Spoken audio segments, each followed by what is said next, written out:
La verdad de bronca arda contra Lamine. Ancelotti da golpe a Barça con Rafinha. Escándalo PSG contra Juve. Gambeteros, arrancamos la semana con noticias bastante intensas tras los duelos de selecciones y aquí les contamos toditito a detalle. Arranquemos con que hay nuevos problemas para Rafinha. El fin de semana les platicábamos del drama que hubo con Disney por el trato a su hijo. Bueno, pues ahora el problema es futbolístico. Carlo Ancelotti dobló su apuesta y decidió colocar al brasileño como titular en el partido que cerrará las eliminatorias sudamericanas rumbo al Mundial 2026 frente a Bolivia, en la temible altitud en el Alto. Y ojo, hablamos de un duelo en el que Brasil no se juega absolutamente nada porque la selección ya está clasificada desde junio. La situación es muy distinta para Bolivia. Ellos pelean por un lugar en la repesca y depende que Venezuela no logre sumar en casa ante Colombia.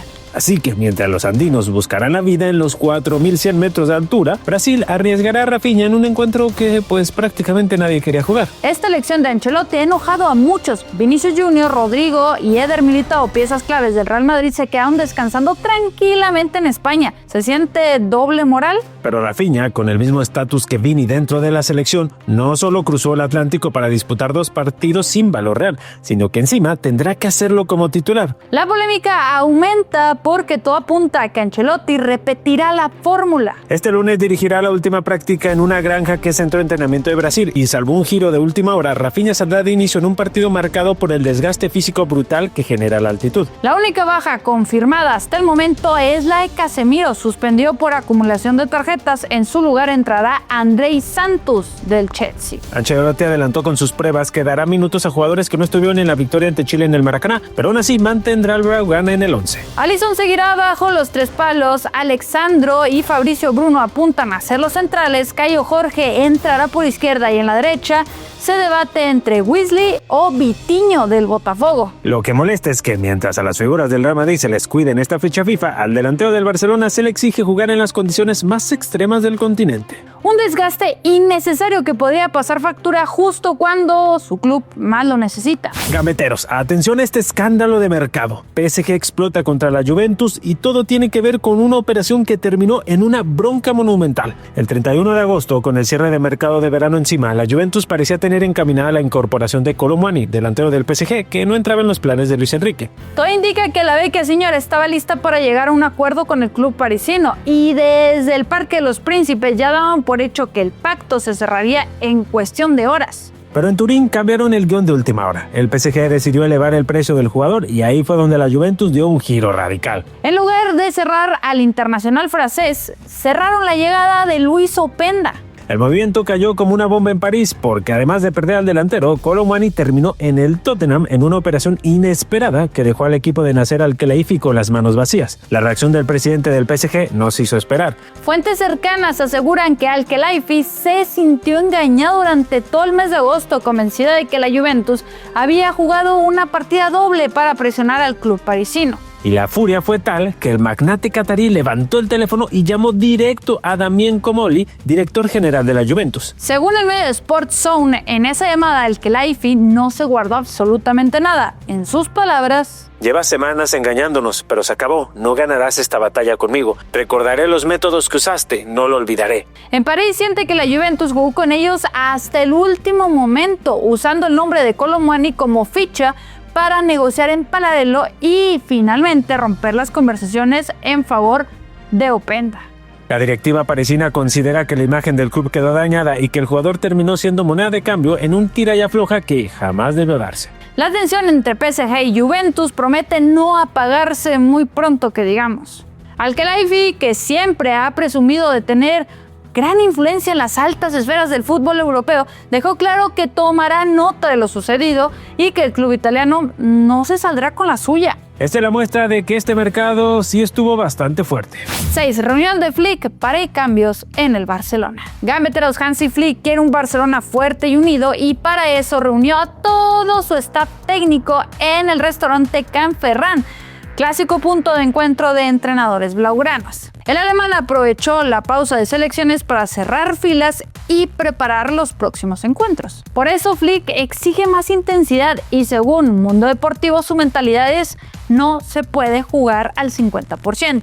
El calendario aprieta. Este domingo toca Valencia con dudas sobre si se jugará en el Johan Cruyff o en el Camp Nou, y luego llega el debut en Champions contra el Newcastle antes de medirse al PSG y al Chelsea, que son duelos también bastante fuertes. Con la espera por los 14 internacionales, Flick apuesta por reforzar la unión del grupo y dejar claro que el Barça no tiene margen para relajarse. 5. Figo pide la traición de Pedri. Gametero Luis Figo encendió la polémica. El ex del Barça y Real Madrid confesó que si pudiera repetir su famoso fichaje de hace 25 años, es decir, quien traicionaría al Barcelona, ya tiene un nombre en la mente. Su elección sería Pedri como el blaugrana ideal para vestir de blanco. El portugués, en una charla con Betfair, también señaló a Valverde como el jugador madridista que intercambiaría, destacando que ambos son piezas seguras e importantes en sus equipos. ¿Qué opinas de su sugerencia? 4. Pésimas noticias para Nico Williams. Ay, gambeteros, el virus FIFA volvió a atacar. Nico Williams cayó lesionado en la goleada a Turquía. El extremo del Atleti sintió un muy fuerte dolor en el abductor izquierdo y tuvo que abandonar el partido al minuto 41. Luis de la Fuente confirmó que se trata de un problema muscular y que el lunes se le harán las pruebas necesarias. En su lugar entró Ferran Torres, quien aprovechó la oportunidad con gol incluido. Nico se suma a la lista de lesiones de esta jornada de selecciones. Eso sí, habrá que ver la gravedad de su lesión y ver cuánto tiempo estará fuera. 3. Lamine Yamal pierde el pasaporte. Y hablando de la jornada, la anécdota quedó en las eliminatorias rumbo al Mundial 2026 que protagonizó Lamine Yamal. Tras la victoria de España en Turquía, el joven culé fue captado por las cámaras buscando desesperadamente entre sus maletas porque había perdido su pasaporte. El delantero incluso regresó a los vestuarios del Konya Bucuresti Stadium, pero no hubo suerte. El documento no apareció. Lamine terminó marchándose sin él, dejando una imagen viral que recorrió las redes sociales en minutos. 2. Problemas con Gavi. Malas noticias en el Barcelona. Gavi vuelve a sufrir molestias en la rodilla derecha, la misma que la tuvo 11 meses fuera. Aunque el ligamento cruzado está en perfectas condiciones, todo apunta a que el problema en el menisco que lo obliga a someterse a una revisión profunda. El andaluz ya está descartado para el duelo ante el Valencia y no se descarta incluso una artroscopía si el dolor persiste. Hansi Flick sigue muy pendiente de Gavi, cuya recuperación preocupa tanto al club como a su selección, obviamente. 1. Dura sanción para el Athletic Club. Gambeteros, este fin de semana dejó un duro golpe para el equipo vasco. Geray Álvarez ha sido sancionado por la UEFA con 10 meses de suspensión tras un positivo por dopaje, aunque se trate de un error involuntario. El central tomó un medicamento de su pareja que contenía una sustancia prohibida sin intención de doparse. El defensa, provisionalmente suspendido desde el 2 de junio, podrá volver a entrenar el 2 de febrero y a competir el 2 de abril. La normativa europea recuerda que los jugadores son responsables de lo que consumen.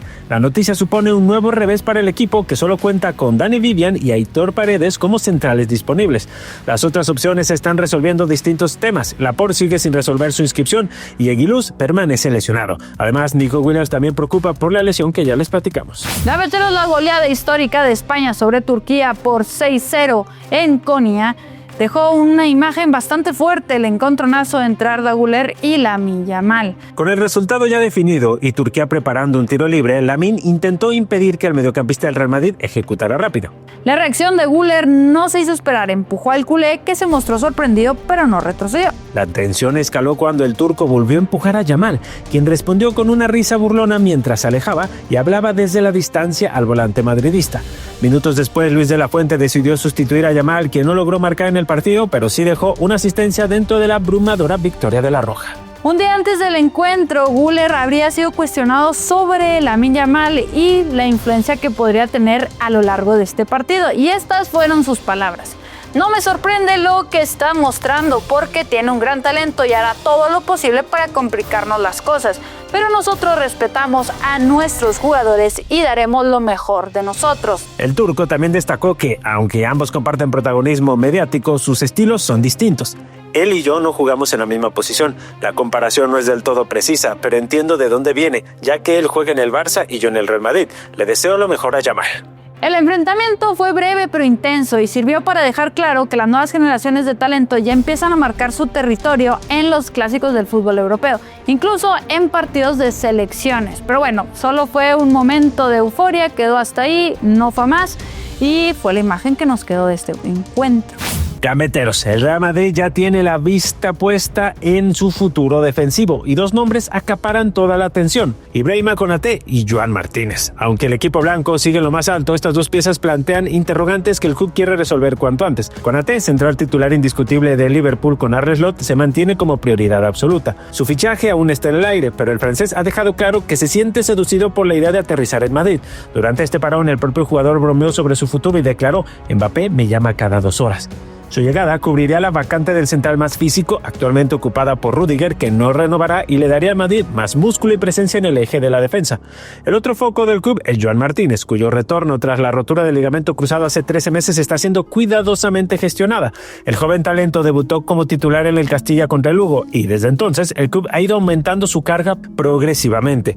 Arbeloa ha supervisado su reintegración en bloques, ampliando los minutos paulatinamente desde los primeros amistosos.